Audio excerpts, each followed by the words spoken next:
नमस्कार, उत्तराखंड एक्सप्रेस देख रहे हैं आप। मैं हूं आपके साथ आरजू साईं।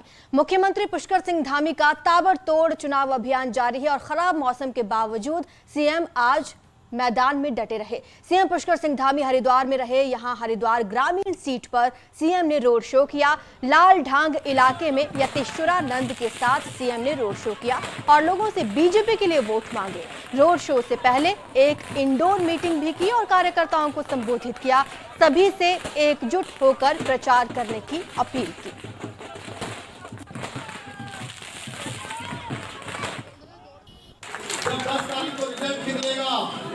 तो 10 तारीख को जो रिजल्ट निकलेगा तो विकास उनकी तस्वीर न तो साइकिल में आएंगी, न साइकिल में आएंगी, न झाड़ू में आएंगी, न हाथी में आएंगी, न हाथ के पंजे में आएंगी। हाथ के पंजे में तो कतई नहीं आएंगी क्योंकि वो काला पंजा है।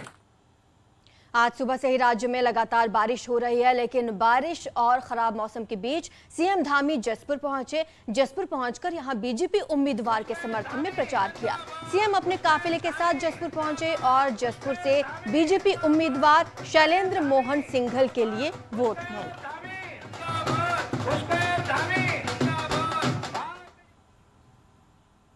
सीएम पुष्कर धामी देर शाम खटीमा पहुंचे और यहां अपना प्रचार अभियान चलाया। चकरपुर इलाके में सीएम ने कार्यकर्ताओं से मुलाकात की और कहा उन्हें खटीमा की जनता पर भरोसा है। सीएम ने कहा भारी मतों से खटीमा की जनता उनको जिताएगी। खटीमा में मुख्यमंत्री को डोर टू डोर कैंपेनिंग करनी है। आप सबका आशीर्वाद। तो उधर बारिश और खराब मौसम के चलते मुख्यमंत्री धामी ने अलग अलग सीटों पर प्रचार किया। वहीं नेता विपक्ष प्रीतम सिंह अपने विधानसभा क्षेत्र चकराता में रहे। बारिश के बीच प्रीतम सिंह ने गांव-गांव जाकर कैंपेनिंग की।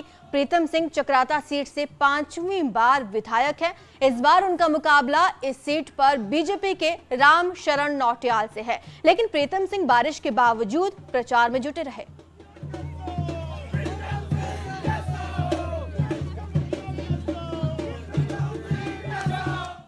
कांग्रेस अपनी मैनिफेस्टो को स्वाभिमान पत्र के रूप में बुधवार को जारी कर चुके हैं, लेकिन बीजेपी अभी तक अपना मैनिफेस्टो लॉन्च नहीं कर पाई, वो भी तब जब मतदान के लिए मात्र 1.5 हफ्ते का समय बचा है। हालांकि अब खबर है कि 7 फरवरी को बीजेपी विजन डॉक्यूमेंट के नाम से अपना घोषणा पत्र जारी करेगी, जिसमें अगले 5 साल का रोड मैप होगा। वहीं माना यह भी जा रहा है कि बीजेपी ने एक रणनीति के तहत मैनिफेस्टो को रोका है।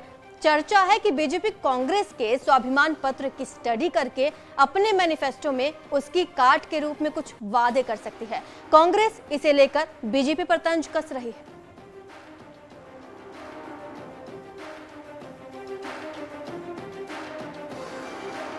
पत्र एक आध दिन में हो जाएगा और दृष्टि पत्र भी तैयार है। अभी नेताओं को कार्यक्रम के उसके जुड़ने के लिए थोड़ा एक आध दिन समय लग रहा है। भारतीय जनता पार्टी के नेता वैसे तो अपने आप को बहुत ही सूरमा, महारथी, विचारक और चिंतक समझते हैं, लेकिन आज जब विधानसभा चुनाव की मतदान की तिथि केवल 10 दिन दूर रह गई है, ऐसे में भारतीय जनता पार्टी अभी तक अपना घोषणा पत्र जारी नहीं कर पाई है। उधर पीएम मोदी कल से उत्तराखंड में वर्चुअल रैली का आगाज करने जा रहे हैं। कल यानी कि 4 फरवरी को पीएम मोदी अल्मोड़ा लोकसभा की विधानसभाओं में वर्चुअल रैली करेंगे। हालांकि पहले 56 जगहों पर एलईडी स्क्रीन्स लगाने की प्लानिंग थी, लेकिन अब खराब मौसम के चलते इंडोर हॉल में पीएम की रैली को सुनने के लिए स्क्रीन्स लगाई जाएंगी, व्यवस्थाएं की जाएंगी।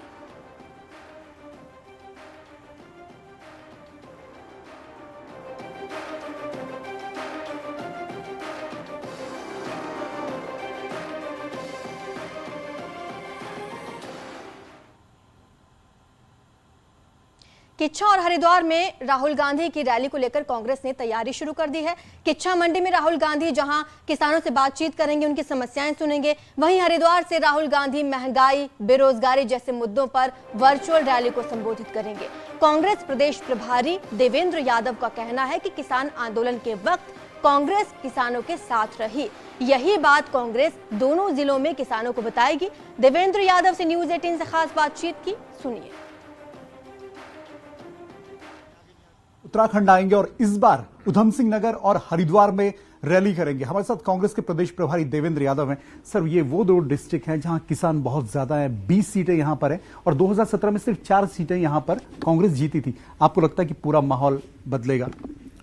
पिछले 5 साल का जो हाल इस सरकार का रहा है वो निश्चित ही लोगों की उम्मीदें कांग्रेस के साथ हैं और लोगों के साथ साथ किसान भी, जो एक बड़ी तादाद में जो हमारा अन्नदाता भी है, उसकी समस्याओं को भी एड्रेस करने का काम कांग्रेस ने पहले भी किया है और इन किसान आंदोलन के साथ लगातार मजबूती के साथ खड़ी भी रही है। निश्चित ही आदरणीय राहुल गांधी जी 5 तारीख को उत्तराखंड आ रहे हैं, उनकी 2 रैलियां रहेंगी, उसमें किसान रैली का भी हम आयोजन कर रहे हैं। उत्तराखंड किच्छा की जो हमारी मंडी है वहाँ पर ये कार्यक्रम आयोजित होगा और जो किसानों की समस्याएं हैं, न सिर्फ उनके बारे में चर्चा की जाएगी बल्कि उनके लिए सॉल्यूशन क्या है उसके बारे में माननीय राहुल गांधी जी चर्चा करेंगे। उसके तुरंत बाद हरिद्वार में भी हमारी डिजिटल रैली का भी आयोजन किया जाएगा और वहाँ से जो प्रदेश की अन्य समस्याएं हैं, जो हमारे सॉल्यूशंस हैं, जो हमारी प्रतिज्ञाएं हैं, उसके बारे में विस्तार से चर्चा करेंगे। आज लोगों में बेरोजगारी से, महंगाई से, भ्रष्टाचार से और जिस तरीके से बड़ी उम्मीद के साथ इस सरकार को चुना था कि उनकी सारी समस्याओं का समाधान होगा, आज 5 साल में जब वो फेल हुई है तो लोगों की उम्मीदें हमसे बंधी हैं और हमें पूरा विश्वास है लोगों का प्यार और आशीर्वाद हमें मिलेगा और एक स्पष्ट बहुमत, एक मजबूत बहुमत के साथ हम सरकार बनाएंगे। कैमरा पर्सन राकेश राउत के साथ दीपांकर भट्ट, न्यूज़ 18 देहरादून। कांग्रेस का कहना है कि उनकी सरकार आने पर राज्य में अवैध खनन बंद होगा क्योंकि 5 साल में बीजेपी सरकार खनन से इनकम का टारगेट पूरा नहीं कर पाई और हर साल तय टारगेट से कम कमाई हुई, जिसका नुकसान राज्य को हुआ। कांग्रेस के राष्ट्रीय प्रवक्ता गौरव वल्लभ ने प्रेस कॉन्फ्रेंस की और कहा कि 10 मार्च से उत्तराखंड में अवैध खनन बंद होगा और हर साल खनन से राजस्व के टारगेट को पूरा किया जाएगा। वहीं बीजेपी का कहना है कि सबसे ज्यादा अवैध खनन हरीश रावत सरकार में हुआ, क्योंकि लक्ष्य तो रखा जाता है कि खनन से राजस्व होगा, पर जब अवैध खनन को संरक्षित किया जाता है, अवैध खनन को पनपाया जाता है, अवैध खनन को मोटिवेट किया जाता है, तो दिन ब दिन लक्ष्य और प्राप्ति में अंतर आता है। ये इसका जवाब क्या धामी जी देंगे? चुनाव में अब सिर्फ 11 दिन का वक्त बचा है, लेकिन नेताओं के पार्टी बदलने का सिलसिला जारी है। गुरुवार को रिटायर्ड मेजर जनरल भी जखमोला ने आम आदमी पार्टी छोड़कर कांग्रेस ज्वाइन की। इस दौरान प्रभारी देवेंद्र यादव और राष्ट्रीय प्रवक्ता गौरव वल्लभ भी मौजूद रहे।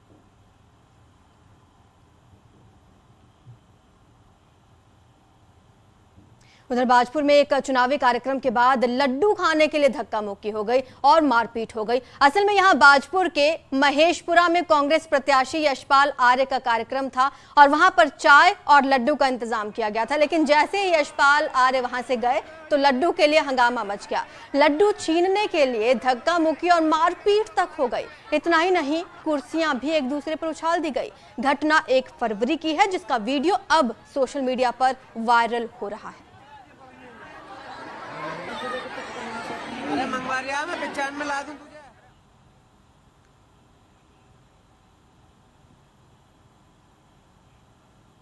दिल्ली के मुख्यमंत्री अरविंद केजरीवाल 6 फरवरी को देहरादून पहुंचेंगे। देहरादून पहुंचकर पार्टी के मैनिफेस्टो जनता के बीच रखेंगे, जिसमें फ्री बिजली, पानी, रोजगार गारंटी, महिलाओं को 1000 रुपए हर महीने जैसी घोषणाएं हैं, जिनकी घोषणा अरविंद केजरीवाल पहले अपनी जनसभाओं में कर चुके हैं। आपको बता दें, आम आदमी पार्टी एक मैनिफेस्टो पूरे राज्य का और हर विधानसभा क्षेत्र का अलग अलग मैनिफेस्टो जनता के सामने रखेगी।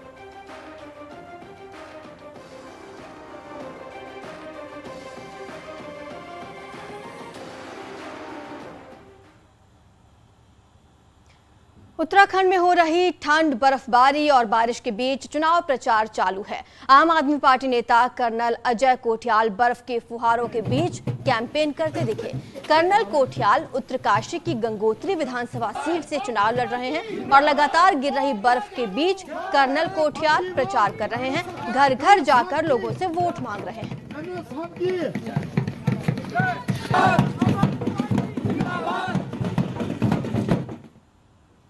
उत्तराखंड के पहाड़ी इलाकों में आज भारी बर्फबारी हुई। सुबह से ही बर्फबारी जारी है और देर शाम होते होते बर्फबारी और तेज हो गई। यही नहीं, रात को और भी ज्यादा बर्फबारी का अलर्ट जारी कर दिया गया है। उत्तरकाशी में लगातार बारिश और बर्फबारी हो रही है। यमुनोत्री हाईवे टॉप के आगे तो गंगोत्री हाईवे सुखी से आगे बंद हो गया। लगातार इलाके में बारिश जारी है और कई फीट तक यहां बर्फ गिर चुकी है। खरसाली, जानकी चट्टी के अलावा मुखबा और हर्षिल में भी जमकर बर्फ गिर रही है। जनपद उत्तरकाशी में पिछले 12 घंटे से लगातार बर्फबारी जारी है। इस समय ग्राउंड जीरो पे न्यूज 18 है। न्यूज 18 आपको तस्वीरें दिखा सकता है किस तरह से भारी बर्फबारी जनपद उत्तरकाशी में हो रही है। ये तस्वीरें हैं चौरंगी मोटर मार्ग की। चौरंगी से 6 किलोमीटर पहले भारी बर्फबारी के चलते जो मार्ग है वो बंद हो चुका है। लोगों के वाहन जहां तहां फंसे हुए हैं और जो स्थानीय लोग हैं वो जरूर बर्फबारी का आनंद ले रहे हैं, पर कहीं ना कहीं परेशानी बढ़ गई है क्योंकि यमुनोत्री हाईवे भी पिछले 12 घंटे से बंद है और इसके अलावा जो गंगोत्री हाईवे सुक्की टॉप में भारी बर्फबारी होने के कारण बंद है। तो लगातार बर्फबारी जनपद में जारी है। इस बीच में जो चुनाव है, बर्फबारी के बीच में उत्साह देखा जा रहा है। जगह जगह कार्यकर्ता बर्फबारी के बीच में पहुंच रहे हैं। तो कह सकते हैं कि कड़ाके की ठंड के बीच चुनावी गर्मी देखी जा रही है, पर मौसम जिस तरह से बरसा है उससे मुसीबत कहीं ना कहीं स्थानीय लोगों की बढ़ गई है। बलबीर कुमार, न्यूज 18 उत्तरकाशी। तो उत्तराखंड के पहाड़ी इलाकों में लगातार बर्फबारी हो रही है और फिल्म अभिनेता अक्षय कुमार भी इन दिनों मसूरी पहुंचे हुए हैं, वहां शूटिंग कर रहे हैं। आज बर्फबारी के बीच अक्षय कुमार ने अपनी फिल्म की शूटिंग की। अक्षय कुमार ने अपने फेसबुक पेज पर इसे अपलोड किया है और उत्तराखंड टूरिज्म ने भी अक्षय कुमार के इस वीडियो को रीट्वीट किया। आपको बता दें कि साउथ की एक रीमेक फिल्म में अक्षय कुमार पुलिस अधिकारी का रोल कर रहे हैं और उसी की ही शूटिंग मसूरी में बर्फबारी के बीच हुई।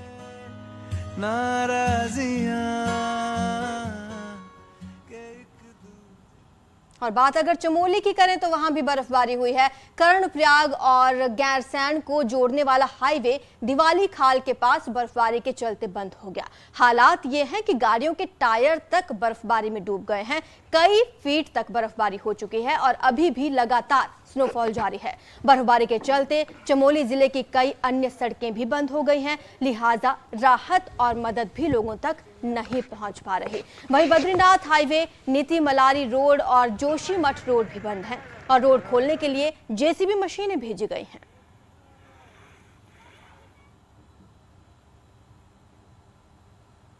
नैनीताल में भी बर्फबारी लोगों के लिए मुसीबत बन गई है। वहां आरपाटा में मकान के ऊपर पेड़ गिर गया है तो कई पेड़ टूटने की कगार पर भी हैं। सुबह से ही हो रहे लगातार स्नोफॉल के चलते जिले धानाचूली पहाड़ पानी रोड बंद है तो नैनीताल काला ढूंगी पंगुट रोड भी प्रभावित है। रामगढ़ मुक्तेश्वर रोड भी आवाजाही की दिक्कतों से परेशानी हो रही है। तो रात में स्नोफॉल की चेतावनी पर प्रशासन ने अपील जारी की है और नैनीताल में कल डीएम ने स्कूलों को बंद रखने का निर्देश दे दिया है। यदि कोई स्ट्रैंड हो गया है, कोई पर्यटक हमारे स्ट्रैंड हो गए हैं तो 1077 पे आप फोन करें, अन्यथा 100 नंबर पे मिलाएं। आप तक जो राहत है, रेस्क्यू है, वो जरूर आप तक पहुंचेगी। हमारा प्रयास है कि हम रास्तों को सुचारू रखें। पीडब्ल्यूडी इसमें काम कर रही है, एसडीआरएफ भी काम कर रही है। तो इन सभी इलाकों के साथ साथ पौड़ी जिले के भी ऊंचाई वाले इलाकों में खूब बर्फबारी हुई, जिसके बाद बिजली व्यवस्था ठप हो गई। पौड़ी के मांडाखाल, खिरसू, थैलीसैंण और त्रिपालीसैंण इलाकों में खूब स्नोफॉल हुआ। बर्फबारी और खराब मौसम के चलते चुनाव प्रचार में खासी दिक्कतें आ रही हैं।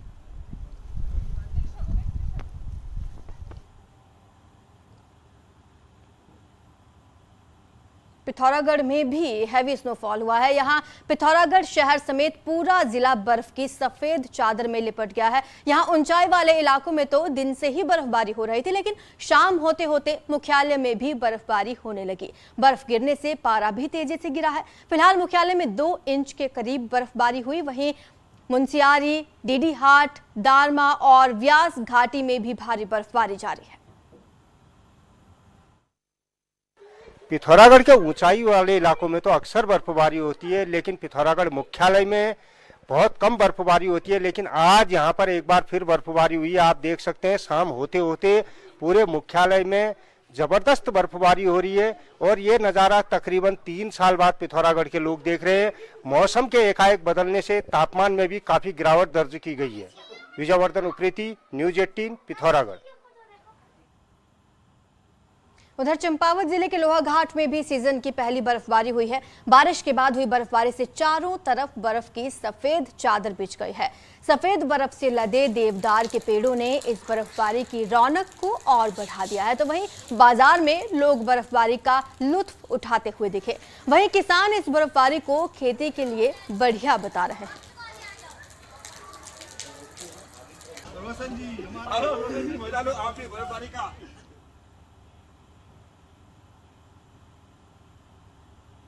उधर अल्मोड़ा में भी आज बर्फ गिरी है। यहाँ अल्मोड़ा शहर के साथ ही कई अन्य इलाकों में बर्फबारी हुई है। जागेश्वर और चौबटिया, बिनसर समेत ऊंचाई वाली सभी जगहों पर बर्फ गिरी है और कई जगहों पर तो सीजन की पहली बर्फबारी हुई है।